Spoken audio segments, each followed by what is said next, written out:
Session 2026 पर्यावरण पर्यावरण एवं विज्ञान। ये कक्षा 6 का है, सेकेंड सेमेस्टर है। पूर्ण अंक है 50 नंबर। सेट 2 है 1 घंटा 30 मिनट। सेट पहला मैंने इस वीडियो में दे दूंगा, आप लोग उसे देख लो, लिंक में देख लोगे।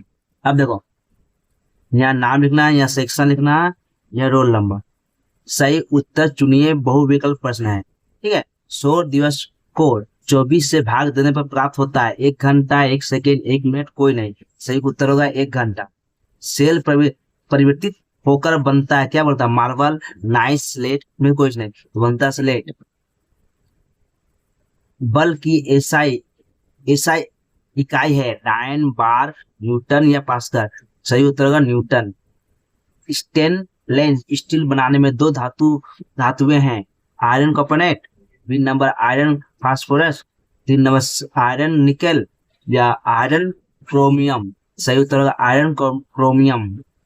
जीवांश पाए जाते हैं अग्नेय चट्टान में, औषधीय चट्टान में, बेसाल्ट चट्टान में या पोरफिरी चट्टान में। सही उत्तर होगा औषधीय चट्टान में। अल्मुनियम का एक अयस्क है मेगाटाइट, डोलोमाइट, बॉक्साइट, केलोमाइट। सही उत्तर होगा बॉक्साइट। निम्नलिखित में से कौन सा मिश्र धातु है? लोहा, तांबा, अल्मुनियम या पीतल। तो मिश्र धातु पीतल हम लोग का है। मानव हाथ किस श्रेणी का लीवर है? तृतीय श्रेणी, पत्थर तृतीय श्रेणी, श्रेणी 1 या कोई नहीं। तो सही उत्तर होगा तृतीय श्रेणी और तीसरा श्रेणी का होगा। पौधे अपने शरीर में अपना भोजन स्वयं बनाते हैं, इसलिए पौधे को कहा जाता है उपभोक्ता, उत्पादक या परिवर्तक या अपघटक। तो उत्पादक। विद्युत धारा की सहायक इकाई क्या है? एम्पियर, वोल्ट, ओम, वाट। सही उत्तर होगा एम्पियर। मानव शरीर में हड्डी की संख्या कितनी होती है? 200, 206, 210, 212। सही उत्तर होगा 200। प्राकृतिक गैस का मुख्य घटक क्या है? एनओएच, C2H6 या CH4 या CO2 या H2। सही उत्तर होगा CH4, जिसको मीथेन कहते हैं हम लोग। अगर एलपीजी का पूरा नाम क्या है?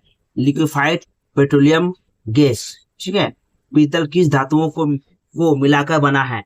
कॉपर एंड जिंक, यानी तांबा और जस्ता। मानव हृदय में कितने कक्ष होते हैं? 4।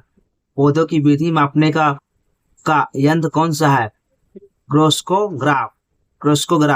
अब 3 उत्तरी लघु उत्तरी प्रश्न।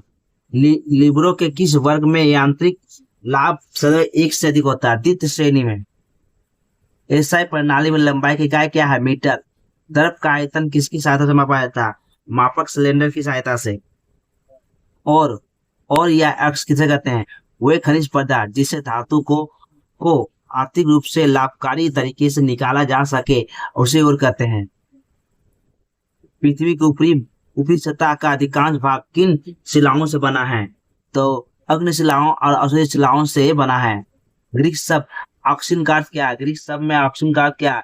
ऑक्सीजन का होता है बढ़ना या वृद्धि। संक्षिप्त उत्तर दीजिए, स्पष्ट कीजिए। सभी अक्ष खनिज, लेकिन सभी खनिज अक्ष नहीं। उत्तर प्रकृति में धातुओं की यौगिक विभिन्नताओं और मिट्टी में पाए जाने में जिन्हें खनिज कहा जाता है, जिन खनिज से धातु आर्थिक रूप से निकले जा सकती उन्हें अक्ष कहा जाता है। इसलिए सभी अक्ष खनिज होते हैं, लेकिन सभी खनिज अक्ष नहीं होते हैं। अग्नि चट्टान और औषधि चट्टान में अंतर। अग्नि चट्टान और औषधि चट्टान की कई परत होती है, इसमें परतें नहीं होती, जबकि औषधि चट्टान में अप्राकृतिक की होती है, इसमें परत पाई जाती है। मूल राशि और वायु व्युत्पन्न राशि क्या उदाहरण दो? मूल राशि वो राशि है जो किसी अन्य राशि पर निर्भर नहीं होती है, जैसे लंबाई, द्रव्यमान, समय। व्युत्पन्न राशि वह राशि है जो मूल राशियों के संयोग से बनती है, जैसे क्षेत्रफल, आयतन, वेग, घनत्व। खाद्य श्रृंखला से आप क्या समझते हो? उदाहरण दीजिए। खाद्य श्रृंखला वह क्रम है जिसमें ऊर्जा का प्रवाह एक जीव से दूसरे जीव तक पहुंचता है, जब वे एक दूसरे को भोजन के रूप में ग्रहण करते हैं। उदाहरण सूर्य, पेड़, टिड्डा और मधुमक्खी, सांप, मोर। ठीक है। अब नीचे देखो, लिंडमैन का 10% नियम क्या है? एक पोषक स्तर से दूसरे पोषक स्तर तक स्थानांतरित ऊर्जा केवल 10% होती है। शेष 90% ऊर्जा श्वसन, उत्सर्जन आदि में नष्ट हो जाते हैं। उदाहरण, उत्पादक स्तर पर 1000 कैलोरी हो तो प्राथमिक उपभोक्ता को 100 और द्वितीय उपभोक्ता को केवल 10 कैलोरी मिलती है। अगर रक्त के कार्य, अब रक्त का कार्य क्या है? रक्त के प्रमुख कार्य, शरीर के सभी अंगों तक ऑक्सीजन पहुंचाता है, पोषक तत्वों का वहन करता है, CO2 व अन्य अपशिष्ट बाहर निकालना, रोगाणुओं से शरीर की रक्षा करना तथा शरीर का तापमान नियंत्रण रखना, ये सब रक्त का क्या है? कार्य है। अब देखो विस्तृत क्वेश्चन, दाब किसे कहते हैं? SI में दाब की इकाई क्या है? CNG का पूरा नाम क्या है? दाब किसी सतह के प्रति इकाई क्षेत्रफल पर लगने वाले बल को दाब कहते हैं। दाब बराबर बल बट्टा क्षेत्रफल। SI इकाई में पास्कल, SI में इसका क्या है? दाब का SI क्या है? इकाई क्या है? पास्कल। PA इसको बोलते हैं। CNG का पूरा नाम कंप्रेस्ड नेचुरल गैस, इसको हिंदी में संपीड़ित प्राकृतिक गैस। जीवांश ईंधन के उपयोग का एक नुकसान बताइए। तापीय ऊर्जा क्या है? नुकसान, जीवांश ईंधन को भंडार सीमित है, अत्यंत उपयोग से समाप्त हो सकते हैं और इनके जलने से वायु प्रदूषण होता है। तापीय ऊर्जा यानी ये नुकसान होता है। आइए हम लोग का तापीय ऊर्जा के बारे में बताना है। ये ईंधन ऊर्जा के बाद है, ये ईंधन ऊर्जा। ताप ऊर्जा में कोयला, खनिज तेल या प्राकृतिक गैस जैसे ईंधन को जलाकर विद्युत उत्पन्न करने की प्रक्रिया को तापीय ऊर्जा कहते हैं। नवीकरण और अनवीकरण ऊर्जा स्रोत किसे कहते हैं? उदाहरण दो। नवीकरण ऊर्जा वो स्रोत है जो कभी समाप्त नहीं होते हैं, जैसे सौर, पवन, जल, बायोगैस ऊर्जा।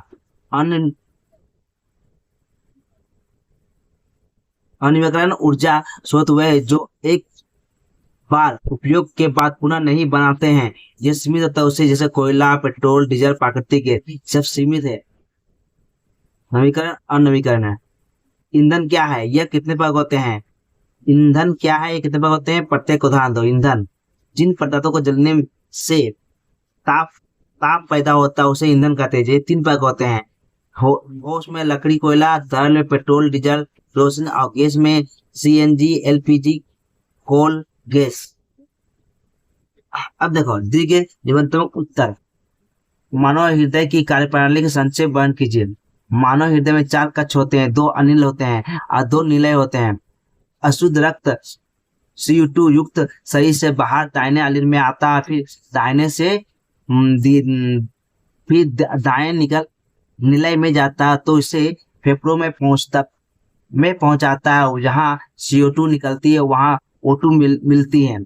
शुद्ध रक्त बाएं अनिल में आता है, फिर दाहिने निलय में जाता है, जो इसे पूरे शरीर में पंप करता है। इस प्रकार हृदय का एक पंप की तरह कार्य का निरंतर परिचालन करता है। इसकी वजह से आप लोग चित्र बना दोगे, ठीक है? इसका चित्र किताबों से देख के बना दोगे। ओके बच्चों, अगर आप लोग वीडियो अच्छा लगे तो लाइक एंड सब्सक्राइब एंड दोस्तों में शेयर करो।